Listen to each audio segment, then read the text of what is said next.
Hi everyone, welcome. My name is Steph, and today I wanted to share with you on just a little transmission that I feel has been coming through just around living in places where there's a high level of, conformity almost, where people are kind of going to work, they're following the status quo, and versus when you're living in places like Bali or Costa Rica or other just more, I suppose they could be classified as more like spiritual type places.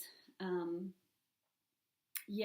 I just want to express my own experience of, the contrast between these two different places, because I have been living in Bali for the last couple of years on and off, and also living in places like Byron Bay in Australia, and also spending time in places like Melbourne and Brisbane. And I have such a very clear perception of the contrast that exists between both kind of ways of living. And it's so interesting to explore this topic, because it really represents something within me and something that I've gone through in my own life. And I'm really drawn to places like Bali. I love living in places that are very vibrant and give me an opportunity to be, or a sense of permission to really express who I am. And as a spiritual person, as quite a spiritual person, I'm very connected to my spiritual world, and to the multidimensional aspects of life, not just the kind of physical day-to-day routines. It's not enough for me. I need more in my life. And so naturally, I have really gone on this journey of self-discovery and tried to find who I am at a deeper core level, beyond my physical body, beyond these kind of daily routines and expectations that are kind of expected to fit into the status quo. Like getting the perfect job, earning lots of money, having a really high status in life, having that idea of success with the white picket fence, and having your two kids, getting married. It's a very routinely structure of life that is expected of most people, and if you don't fit into that, it's kind of there's a lot of judgment, and there can be, this is really significant, because if we don't fit into that box, we really judge ourselves, and we reject ourselves. We reject ourselves because we want to feel a sense of belonging in our community. We want to feel connected to each other. We want to feel like we are part of something, and that is an innate human need, to feel a sense of belonging, to connect to the people around you, and so we really, it's natural that we try and we want to fit into that status quo, because we want that sense of belonging. But at the same time, what we are sacrificing is our own ability to be authentic to who we are. So, if we're fitting into a mold, we are not being authentic to who we are. And there is so much more to who we are. There's so much that we want to express through this physical vessel, through our being, through our body.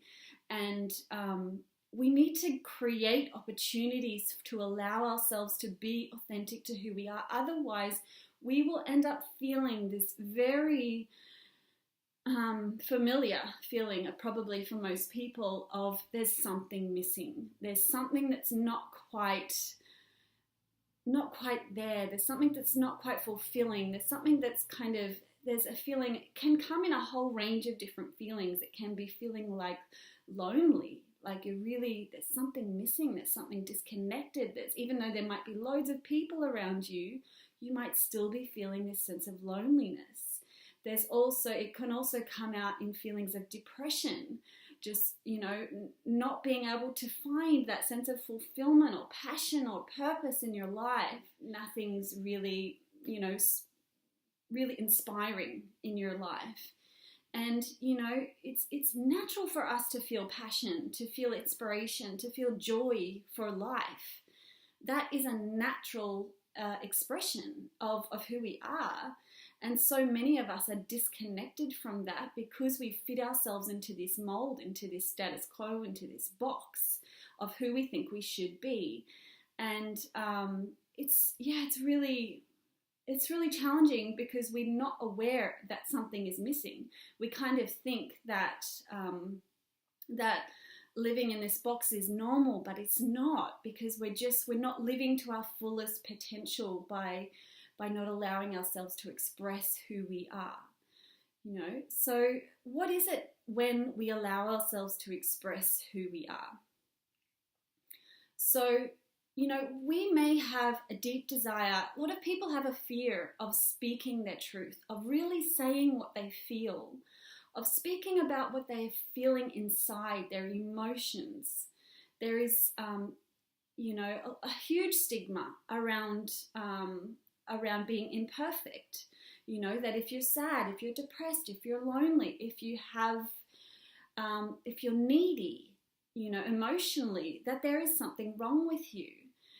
Just look at the way that therapy is looked at. When realistically, in my belief, I feel that everyone should have a therapist on a day-to-day basis or a weekly basis, because we are emotional beings and we need people to reach out to.